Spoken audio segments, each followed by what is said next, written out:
होगा। धन्यवाद। धन्यवाद। श्री इमरान मसूद जी। इमरान मसूद जी। इमरान मसूद जी। धन्यवाद अध्यक्ष जी। माननीय सभापति महोदय, बाबा साहेब भीमराव अंबेडकर से लिखे हुए इस संविधान में बाबा साहेब भीमराव अंबेडकर ने हमारे संरक्षण का, देश के अंदर रहने वाले प्रत्येक नागरिक के संरक्षण का वादा किया। बाबा साहेब ने कहा, राजनीतिक लोकतंत्र तब तक नहीं टिक सकता जब तक उसके आधार में सामाजिक लोकतंत्र न हो। और सामाजिक लोकतंत्र का अर्थ है एक ऐसी जीवन शैली जो स्वतंत्रता, समानता और बंधुत्व के जीवन के सिद्धांतों के रूप में मान्यता देती है। मान्यवर, वक्फ बिल ला करके जिन्होंने इस वक्फ बिल को ड्राफ्ट किया, मुझे बड़ा ताज्जुब होता है बार बार। वक्फ के बारे में आपको जानकारी, वक्फ है क्या? वक्फ एक फरीजा है।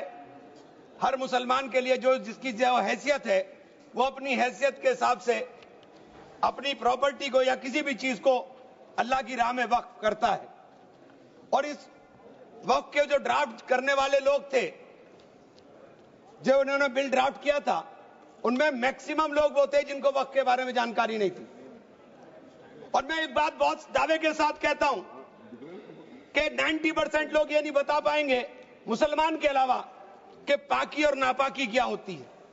तो आप वक्फ को क्या जानेंगे? ये जो बार बार कह रहे हैं कि मुस्लिम में सदस्य, गैर मुस्लिम सदस्य शामिल होने चाहिए, नहीं होने चाहिए, वक्फ को मुसलमान समझता है, जानता है, इसकी जो जरूरत है उसको पहचानता है, इसलिए इस बात को कहा जा रहा है। वरना सारा प्रबंधन जो वक्फ बोर्ड का है वो तो सरकारों के ही हाथ में है।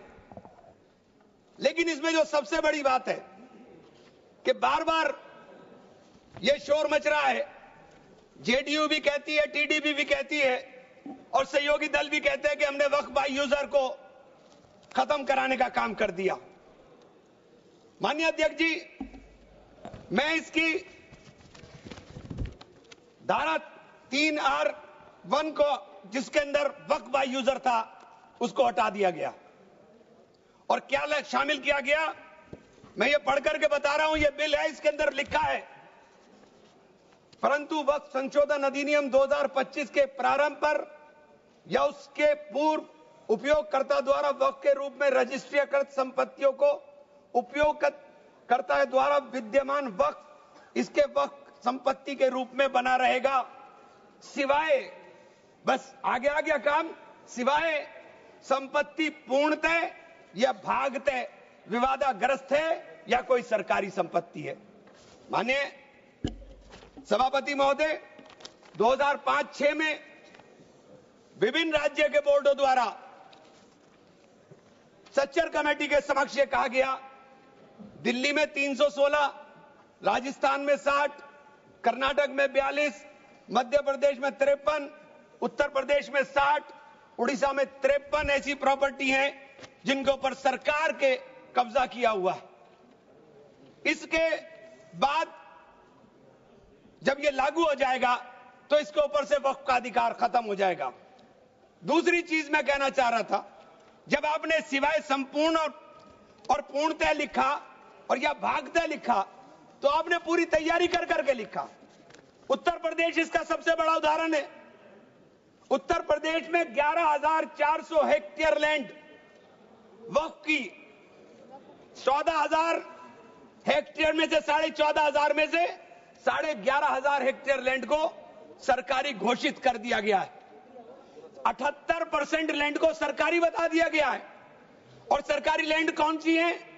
उसमें इमामबाड़ा है, उसमें प्राचीन मस्जिदें हैं, उसमें 500-500 साल के पुराने कब्रिस्तान हैं, गांव-गांव के अंदर बनी हुई मसाजिद हैं।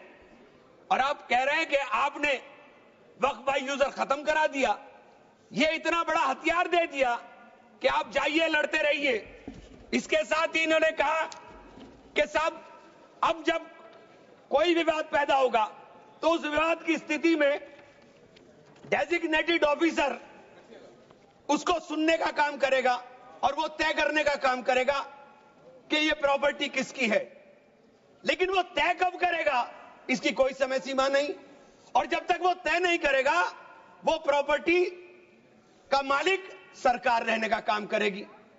तो 11,500 हेक्टेयर लैंड तो उत्तर प्रदेश के अंदर, और कर्नाटक का विवाद सबके सामने है।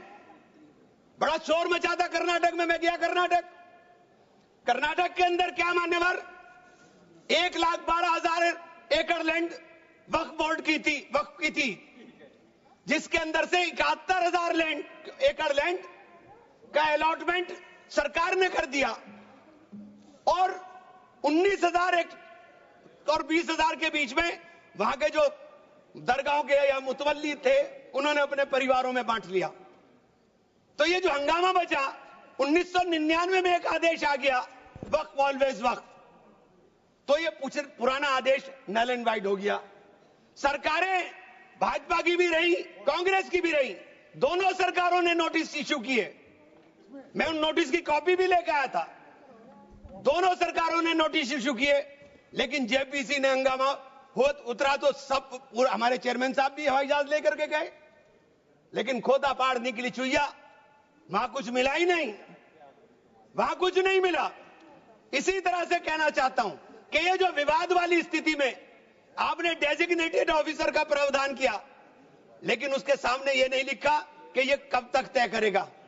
और आप बार बार कहते हैं कि साहब ये जो इसका संरचना होगी, इसकी 22 मेंबर वक्फ काउंसिल में होंगे, उसके अंदर 22 मेंबर में 10 मेंबर मुसलमान होंगे, सही है, 2 महिलाएं होंगी, सही है, लेकिन 12 मेंबर उसके अंदर नॉन मुस्लिम हो जाएंगे। वक्फ बोर्ड के अंदर पूरा का पूरा बहुमत गैर मुस्लिम भाइयों का हो जाएगा। मुझे इससे मतलब नहीं, क्योंकि मैंने अभी कहा कि भाई आप दूसरे जो ट्रस्ट हैं या जो दूसरे धर्म के ट्रस्ट हैं, उनके अंदर क्या आप दूसरे धर्म के लोगों को शामिल करने की अनुमति देंगे? नहीं है। काशी विश्वनाथ ट्रस्ट है उत्तर प्रदेश के अंदर, उसका अध्यक्ष पदेन अध्यक्ष जिलाधिकारी होता है, लेकिन उसमें एक क्लॉज लिखा है कि अगर किसी समय कोई जिलाधिकारी मुसलमान होगा तो उससे नीचे का या उससे ऊपर का अधिकारी उसका पदेन चेयरमैन होगा। आप मुसलमान के ऊपर यह शर्त लागू करते हैं, आप मुसलमान के ऊपर यह शर्त लागू करते हैं कि इसके ऊपर लिमिटेशन एक्ट, विधेयक के खंड 40A की धारा 107 जो वक्फ संपत्तियों की समय सीमा को अधीन करता था, लिमिटेशन एक्ट लागू करता था, आपने हटा करके 108 और इससे 41 में 108 और 108A को हटा दिया। 1995 का जो वक्फ अधिनियम है, उसकी प्रायज्यता पर रोक लगा दी थी, जिसका अर्थ है कानूनी दावों के समय पाबंदी के बिना आगे बढ़ाया जा सकता है।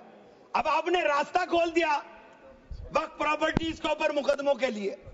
जो वक्फ प्रॉपर्टी पर कब्जा बैठ करे हुए लोग हैं, अब वो कब्जा धारक जाकर के एडवर्स पोजेशन का दावा कर सकता है और मालिकाना हक हासिल करने की बात कर सकता है।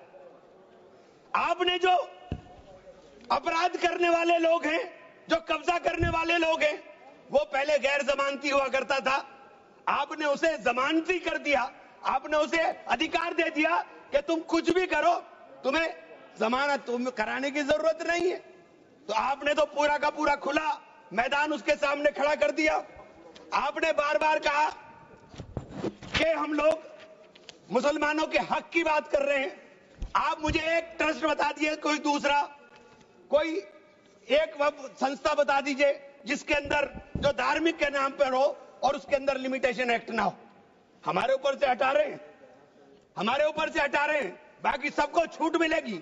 और ये छूट भी टेम्परेरी है, क्योंकि आपके कानून के जरिए नजर सब समुदाय के जो जमीनें हैं, जो ट्रस्टों के पास पैसा है, उसके ऊपर लगी हुई है। हमारी जमीन, ये बार बार वामसी पोर्टल का जिक्र हो रहा था, वामसी पोर्टल में प्रॉपर्टी 4,90,000 से एकदम मंत्री जी ने, माननीय मंत्री जी ने कहा 7 लाख कुछ चली गई। तो ये प्रॉपर्टी कोई वक्त नहीं की गई किसी ने। ये जो वामसी पोर्टल के ऊपर दर्ज हुई संपत्ति, कब्रिस्तान के अंदर वसूगा, एक प्रॉपर्टी वसूगा, एक प्रॉपर्टी मस्जिद, एक प्रॉपर्टी में कब्र, एक ही प्रॉपर्टी की 3-3 4-4 बना दी और आपने बता दिया कि वामसी पोर्टल ने। और 10 साल माने मंत्री जी, 10 साल का बहुत समय होता है। जो काम आप 10 साल में पूरी संपत्तियों का रजिस्ट्रेशन नहीं कर सके, मान्यवर प्लीज सब प्लीज आप मान्य नहीं। वामसी पोर्टल पर आपने बार बार 10 साल में काम नहीं कर सके। आप कह रहे हैं कि 6 महीने के अंदर सारी संपत्तियों का रजिस्ट्रेशन करा लेना, और सारी संपत्तियों का अगर रजिस्ट्रेशन नहीं होगा तो वो संपत्तियां वक्फ की नहीं बचेंगी। रजिस्ट्रेशन कौन करेगा? रजिस्ट्रेशन आपके अधिकारी करेंगे। जब 10 साल में नहीं कर सके तो 6 महीने में कैसे करेंगे? और ये पूरी तरीके से संविधान विरोधी कानून है। साथ अनुच्छेद 14, अनुच्छेद 16, अनुच्छेद 26 और अनुच्छेद 25 का सीधे सीधे ओवरलैपिंग करने का काम करता है। आपसे अनुरोध है कि माननीय 2 मिनट का समय और दे दें। ये बार बार कहते हैं कि प्रैक्टिसिंग मुस्लिम। आप एक बात बता दीजिए, आप प्रैक्टिसिंग मुस्लिम की बात कर रहे हैं, आप किस तरह तय करेंगे कौन प्रैक्टिसिंग मुस्लिम है? ये कौन बताएगा कि आपकी क्या परिभाषा है प्रैक्टिसिंग मुस्लिम की? सारे मुसलमान 5 वक्त नमाज नहीं पढ़ते, सारे मुसलमान रोजा भी नहीं रखते, और उसका पैमाना क्या होगा कि वो मुसलमान है कि नहीं है? तो ये आपने रास्ते इस तरह खोल करके ये सीधे सीधे जो संविधान के अंदर हमारी धारा 14 में अधिकार है उसके ऊपर आपने अतिक्रमण करने का काम कर दिया। मैं आप लोग एक माननीय चेन्नप्पा रेड्डी के एक कथन को जरूर कहना चाहूंगा। हमारी परंपरा में सहिष्णुता सिखाती है, हमारा संविधान, ये संविधान हमें सहिष्णुता का अभ्यास कराता है। हमें इसे कमजोर नहीं करना चाहिए। यही संरक्षण दे रहा है हमें। ये बाबा साहब के सपनों का संविधान है कि उन्होंने देश के अंदर रहने वाले प्रत्येक नागरिक को, जो गरीब से गरीब नागरिक है, उसको वो अधिकार दिया जो सामने बैठे हुए हमारे प्रधानमंत्री को होगा। वो ये अधिकार बाहर सड़क पर बैठे हुए एक मजदूर को होने का काम होगा। ये बाबा साहब का संविधान है। मान्यवर, इसे कमजोर करने का काम मैं आप हाथ जोड़कर विनती करता हूं। अभी हमें सौगाते मोदी मिली, 1 सेकंड, हमें सौगाते मोदी मिली। हमें सौगाते मोदी में ईद की सवैयां नहीं चाहिए, हमें सौगाते मोदी में शिक्षा दे दीजिए, हमें सौगाते मोदी में रोजगार दे दीजिए, हमें सौगाते मोदी के अंदर मोहब्बत दे दीजिए।